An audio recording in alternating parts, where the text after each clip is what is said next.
City hero ഷൊർണൂരിലൂടെ ഇനി നിങ്ങളുടെ സ്വപ്നവും യാഥാർത്ഥ്യമാക്കാം. സെയിൽസ് ആൻഡ് സർവീസിനോടൊപ്പം സ്പെയർ പാർട്സും ലഭ്യമാണ്. സന്ദർശിക്കൂ ഹീറോയുടെ ഓതറൈസ്ഡ് ഷോറൂമായ city mobiles, bypass road, Shoranur. Vadakkanchery നഗരസഭയെ തകർത്ത് തരിപ്പണമാക്കിയ ഇടതു ഭരണത്തിനെതിരെ ഡിസംബർ 21 മുതൽ അനിശ്ചിതകാല സമരം ആരംഭിക്കുമെന്ന് കോൺഗ്രസ് നേതാക്കൾ. ഡിസംബർ 21-ന് വടക്കാഞ്ചേരി മുണ്ടത്തിക്കോട് മണ്ഡലം കോൺഗ്രസ് കമ്മിറ്റികളുടെ നേതൃത്വത്തിൽ നഗരസഭയിലേക്ക് പ്രതിഷേധ മാർച്ച് നടത്തുമെന്ന് കോൺഗ്രസ് നേതൃത്വം അറിയിച്ചു. വടക്കാഞ്ചേരി നഗരസഭയിൽ ഇടതുപക്ഷ ഭരണം 10ാം വർഷത്തിലേക്ക് കടക്കുക. വടക്കാഞ്ചേരി നഗരസഭ രൂപീകൃതമായ അന്ന് തൊട്ട് ഇടതുപക്ഷമാണ് ഭരിക്കുന്നത്. ഈ 10 വർഷം വടക്കാഞ്ചേരി നഗരസഭയുടെ പ്രവർത്തനവുമായി ബന്ധപ്പെടുത്തി നോക്കിയാൽ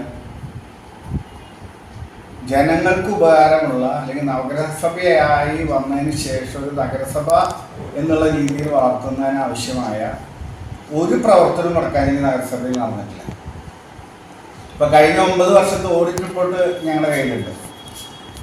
അത് സാധാരണ ഒരു ഓഡിറ്റ് റിപ്പോർട്ട് വന്നാൽ എല്ലാ നഗരസഭാ യോഗത്തിൽ വെക്കണം, വാർഡ് സഭയിൽ വെക്കണം. പക്ഷേ ഇത് 6000 രൂപ വിവരാവകാശം കൊടുത്തിട്ട് എടുത്തതാണ്. ഒരു നഗരസഭാ കൗൺസിലറായ എനിക്കും അല്ലെങ്കിൽ എൻ്റെ സഹ കൗൺസിലർമാർക്കും ഓഡിറ്റ് റിപ്പോർട്ട് കിട്ടാൻ വിവരാവകാശം വെച്ചെടുക്കേണ്ടി വന്നു എന്നുള്ളതാണ് ഈ നഗരസഭയിലെ സ്ഥിതി. തുടക്കം തൊട്ട് ഇങ്ങോട്ട് നോക്കിയാൽ ആദ്യത്തെ വർഷം 2,60,00,000 രൂപ നഗരസഭാ ഫണ്ട് ലാപ്സായി.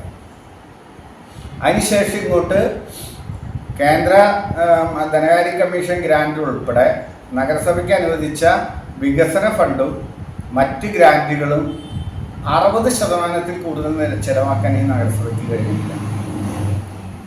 അപ്പോൾ ഏകദേശം 20 കോടി രൂപയോളം വികസന ഫണ്ടും നിരവധി മറ്റ് ഗ്രാന്റുകളുമായി നഗരസഭയ്ക്ക് നഷ്ടം വന്നു.